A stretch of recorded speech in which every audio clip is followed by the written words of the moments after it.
I never worked so hard in my entire life for one single flight.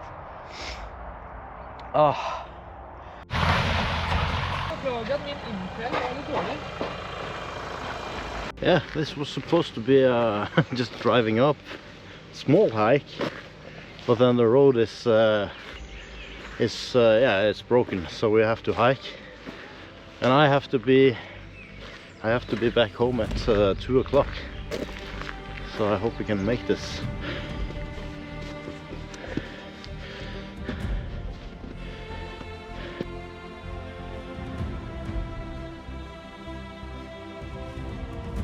Big contrast from Morocco yesterday, yeah? Det betyr at den så elendig på skrå, så det spørsmålet. Skal vi gå litt til bort og stå opp, eller skal vi bare begynne å skråne ut i terrenget herfra? Så vi bare kan begynne å skrå i. Jeg tror egentlig det.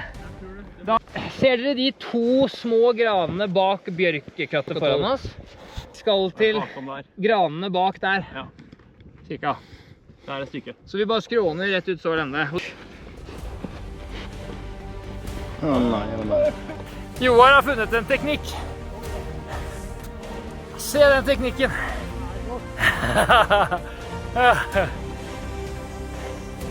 Hva syns du om sporten nå som er ferdig på kurset? Ja, det her var helt sykt hårdt. Du ser det greiene her, da. Det er grunn for at jeg ikke går først, for å si det sånn.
I never worked so hard in my entire life for one single flight.